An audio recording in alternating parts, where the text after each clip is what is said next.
Good morning, student. This is a fifth lecture about life process.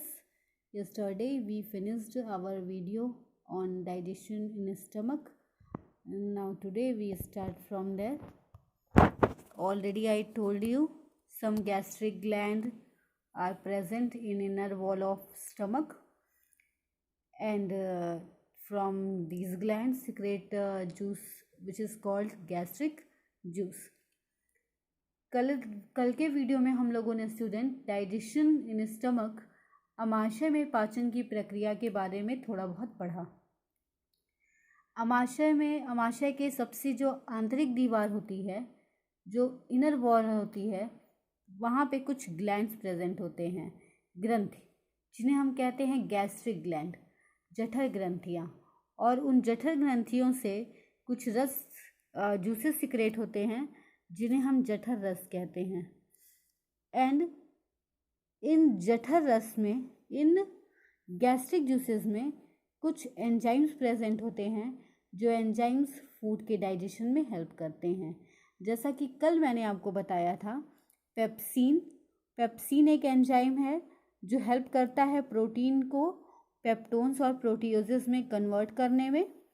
Next rennin help करता है caseinogen, जो एक तरह का मिल्क प्रोटीन होता है, उसे डाइजेस्ट करने में, उसे कैसीन में ब्रेक करने में।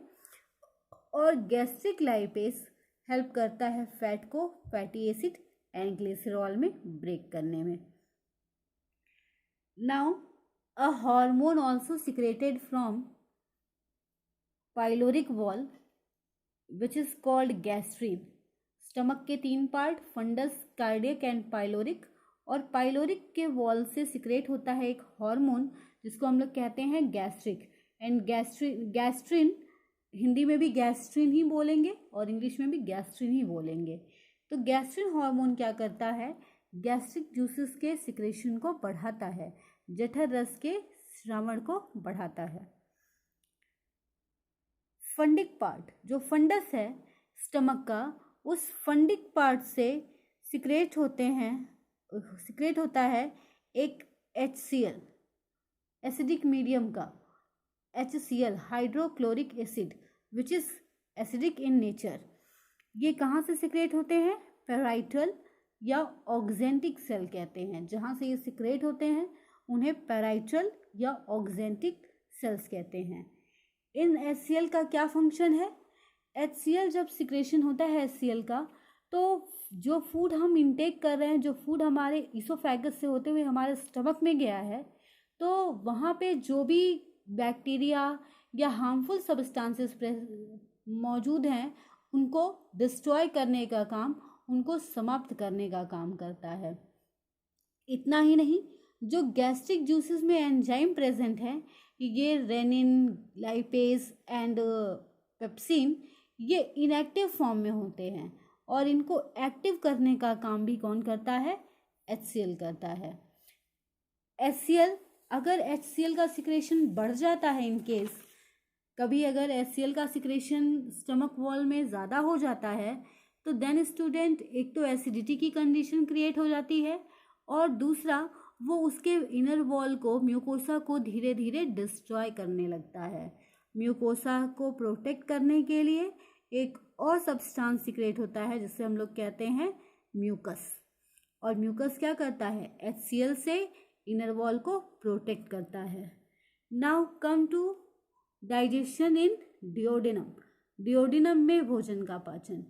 जब फूड स्टमक में अच्छी तरह से डाइजेस्ट हो जाता है, काफ़ी माइन्यूट पार्टिकल्स में बदल जाता है, तो वो फॉर्म ऑफ फूड कहलाता है काइम, और वो काइम फिर ट्रांसफ़र होता है डिओडिनम में। डिओडिनम स्मॉल इंटेस्टाइन और पाइलोरिक, इन दोनों के बीच का कनेक्शन होता है। तो जहाँ से डिओडिनम स्टार्ट होता है, वहाँ पे एक स्पिंचर होता है जिसे हम लोग कहते हैं पाइलोरिक स्पिंचर, और ये स्पिंचर क्या करता है, फूड को वापस स्टमक में जाने से रोकता है। डिओडिनम में किसी भी तरह के डाइजेस्टिव जूस का सिक्रेशन नहीं होता है, कोई भी पाचक रस का श्रावण नहीं होता है। यहाँ पर जो पैंक्रियाटिक जूस हैं, अग्नाशयी रस और बाइल, यानी कि पित्त रस, इन दोनों का मिक्सअप होता है फूड के साथ। पैंक्रियाटिक जूस और बाइल जूस को समझने के लिए हमको एक बार पीछे जाना पड़ेगा, पैंक्रियास एंड लीवर के फंक्शन को जानने के लिए। Liver is the largest gland of human body, ये तो मैंने आपको बताया ही था। इसके साथ साथ लीवर, यकृत कहते हैं हिंदी में, लीवर या यकृत में बाइल का फॉर्मेशन होता है, बाइल का सिक्रेशन होता है, पित्त रस। और ये पित्त रस या बाइल स्टोर होता है गॉल ब्लैडर में। गॉल ब्लैडर, आपको मैं फिर एक बार बता दूं, बहुत लोगों को डाउट होता है कि गॉल ब्लैडर है, पित्त की थैली है, तो वहीं से सिक्रेशन किसका होता होगा, पित्त का या बाइल का सिक्रेशन होता होगा। लेकिन ऐसा नहीं है स्टूडेंट, बाइल का सिक्रेशन होता लीवर से है, बट ये टेम्पररी स्टोर कहाँ होता है, गॉल ब्लैडर में, पित्त की थैली में। Pancreatic juice secreted from pancreas. अब बात करते हैं हम पैंक्रियास की।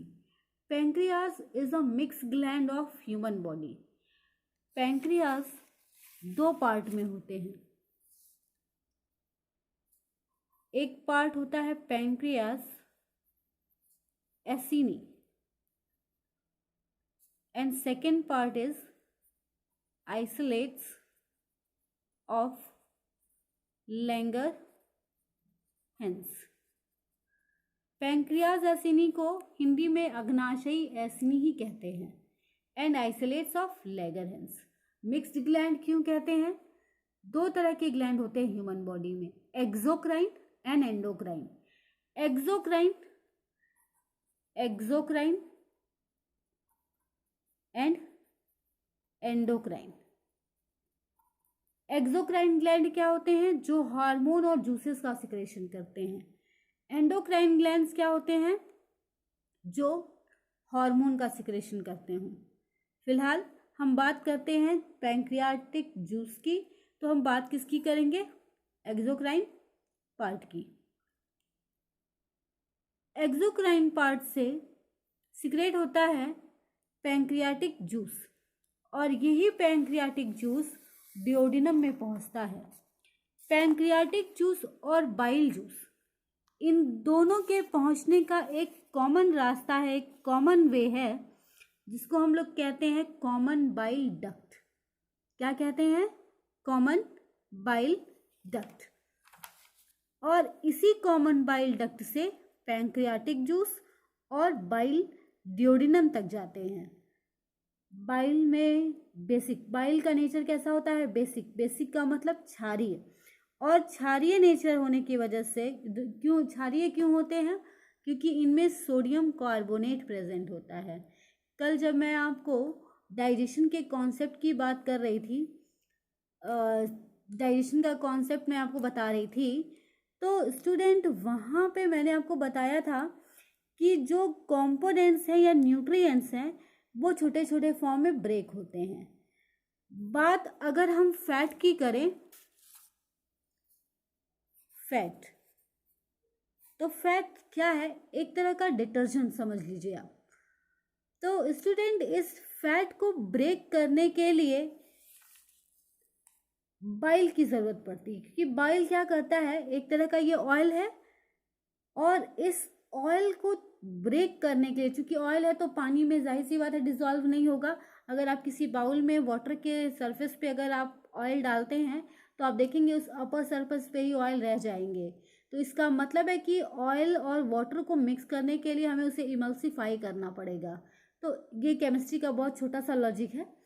तो स्टूडेंट हमें करना क्या है, होता क्या है हमारी बॉडी में, जो फैट है उसको डाइजेस्ट करने का काम बाइल करता है। कौन करता है? बाइल। बाइल बेसिक नेचर का होता है और इसमें सोडियम कार्बोनेट प्रेजेंट होता है, और ये सोडियम कार्बोनेट हेल्प करता है फैट को ब्रेक करने के लिए। और जो इनका ब्रेकिंग ऑफ फैट है वो प्रोसेस कहलाता है इमल्सिफिकेशन। क्या कहलाता है? इमल्सिफिकेशन। और ये बाइल जो एसिडिक मीडियम फूड है, चूँकि स्टमक में जो फूड का डाइजेशन हुआ है वो एसिड मीडियम में हुआ है, और उस एसिडिक मीडियम ऑफ फूड को ये क्या करता है? बेसिक में बनाने के लिए, या उसकी एसिडिटी को धीरे धीरे कम करता है, बैलेंस करता है, और फूड को ये क्षारीय माध्यम या बेसिक मीडियम में लेकर आता है। इसके अलावा बाइल और भी हेल्प करता है, क्योंकि फैट है तो फैट में जाहिर सी बात है, हम अक्सर जब कोई फैटी या ऑयली खाना खा लेते हैं तो कहते हैं अरे बहुत ऑयली खा लिया, बहुत फैट खा लिया। तो ये क्या करते हैं, जो टॉक्सिक सबस्टांस होते हैं जो बच जाते हैं, अनडाइजेस्ट होते हैं, उन सबस्टांसेस को, जैसे कि कोलेस्ट्रॉल है या अदर टॉक्सिक सबस्टांसेस हैं, उनको बाहर करने का काम भी करता है।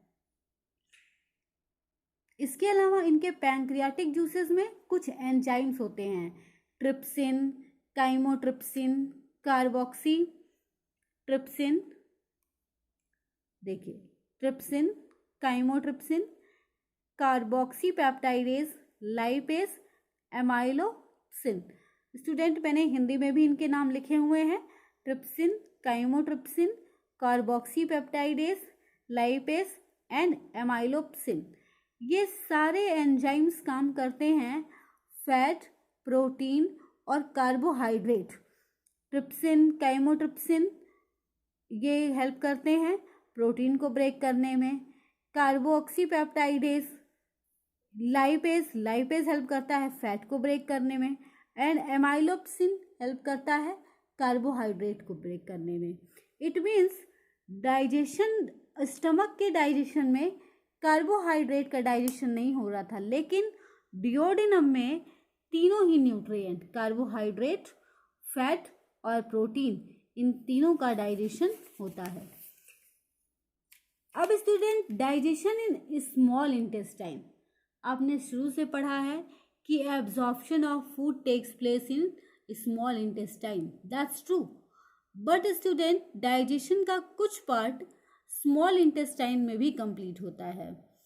छोटी आंत से आंतरीय रसों का स्रावण, आंतरीय रसें क्यों कहते हैं, क्योंकि इंटेस्टाइन से सिक्रेट होते हैं, that's why it's called intestinal juices, and in intestinal juices को हम लोग कहते हैं सकस एंट्रिकस, शकस entericus.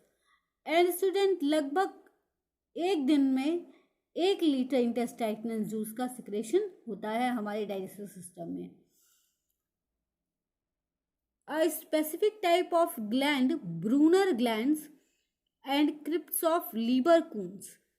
Student, crypts of Lieberkühn, Brunner gland, ये स्पेसिफिक टाइप ऑफ ग्लैंड है जो इंटेस्टाइनल जूस या सकस एंट्रिकस का सिक्रेशन करते हैं। इनमें एक एंजाइम प्रेजेंट होता है जिसको हम लोग आर्जिनेज कहते हैं, और ये आर्जिनेज एंजाइम हेल्प करता है एमिनो एसिड को यूरिया में बदलने के लिए। एमिनो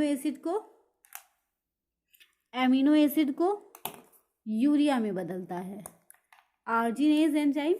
देखेंगे student, arginase enzyme help in amino acid convert into urea. और एक और एंजाइम है lactase enzyme help in lactose break into glucose and galactose. Lactose क्या है, एक तरह का कार्बोहाइड्रेट है, और इस कार्बोहाइड्रेट को ब्रेक करता है ग्लूकोज और गैलेक्टोज में, और ये काम कौन करता है, लैक्टेज एंजाइम। अब स्टूडेंट डाइजेशन का पार्ट कंप्लीट हुआ, अब बात हम करते हैं एब्जॉर्प्शन ऑफ फूड की।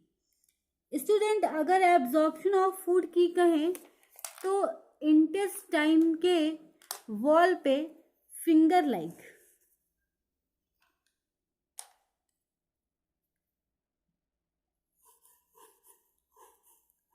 ऐसे फिंगर लाइक स्ट्रक्चर होते हैं, इनको हम लोग कहते हैं विली, या हिंदी में कहते हैं रसांकुर। विली या रसांकुर। इस विली या रसांकुर का एक ही काम होता है कि इनमें बहुत सारे ब्लड कैपिलरीज होते हैं विलीज में, और इन विली में जो कैपिलरीज होते हैं वो न्यूट्रिएंट का एब्जॉर्प्शन करते हैं, अवशोषण। रुधिर वाहिनिकाएं जो होती हैं वो विली में प्रेजेंट होती हैं, हिंदी में आपको मैंने बताया रसांकुर कहते हैं। तो इन विलीज में जो प्रेजेंट ब्लड कैपिलरीज होती हैं वो न्यूट्रिएंट को बहुत तेज़ी से एब्जॉर्ब करने का काम करती हैं। तो आप कह सकते हैं कि absorption of food completely almost takes place in intestine, small intestine, and student उसके बाद फूड जो है वो स्मॉल इंटेस्टाइन से कहाँ चला जाता है, लार्ज इंटेस्टाइन में, जहाँ पे एसिमिलेशन ऑफ फूड की प्रोसेस होती है। अब एसिमिलेशन को ज़रा समझेंगे। हम लोगों ने डाइजेशन पढ़ा तो यही कहा कि जो कॉम्प्लेक्स, नॉन डिफिजिबल और ये सारे पार्टिकल्स हैं उनको डिफ्यूजिबल, स्मॉल और सिंपलर फॉर्म में ब्रेक करना ही डाइजेशन है।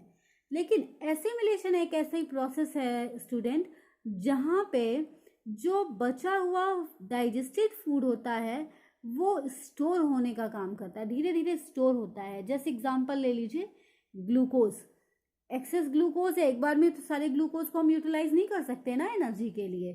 तो जो ग्लूकोज है वो ग्लाइकोजन में, इट मीन्स कि एक कॉम्प्लेक्स कार्बोहाइड्रेट में चेंज होता है और स्टोर हो जाता है कहाँ, लीवर में। ऐसे ही फैट जो है वो फैट डिपॉजिट के रूप में स्टोर हो जाता है। और ग्लूकोज कहाँ स्टोर होता है, लीवर में, ग्लाइकोजन फॉर्म में। तो एक ऐसा प्रोसेस जहाँ जो सिंपलर फूड पार्टिकल्स हैं जो डाइजेस्ट हो गए हैं लेकिन अभी भी बचे हुए हैं, इमीडिएट यूटिलाइज नहीं किए जा रहे हैं एनर्जी के लिए, तो वो स्टोर कर लिए जाते हैं कहाँ पे, किस फॉर्म में, कॉम्प्लेक्स फॉर्म में, ग्लूकोज ग्लाइकोजन के रूप में, फैट डिपॉजिट के फॉर्म में। और एमिनो एसिड स्टोर तो नहीं होते हैं लेकिन जो पेप्टाइड्स होते हैं वो प्रोटीन के फॉर्म में स्टोर हो सकते हैं।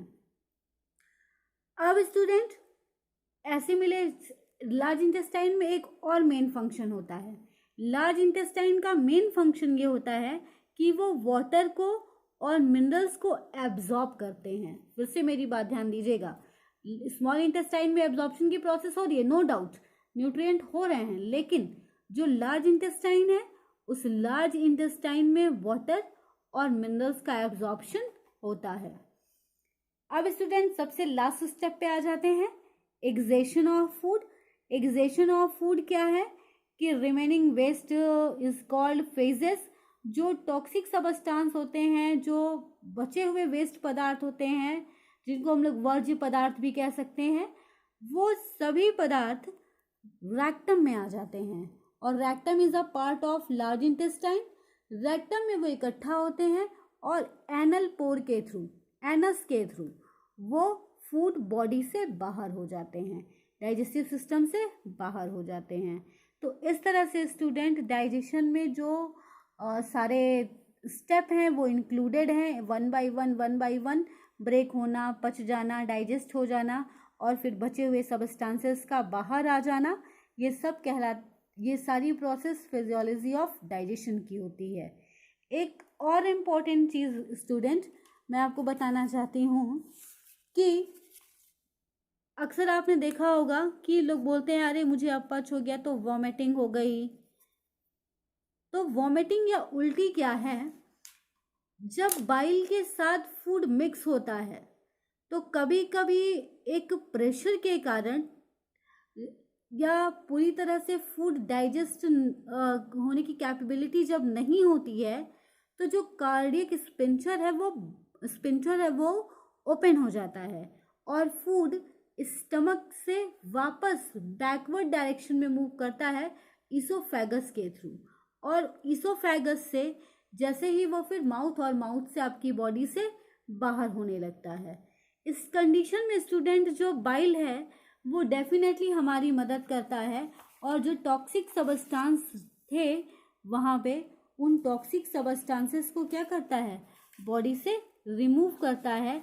इस तरह से student we have completed our process of digestion and digestive system.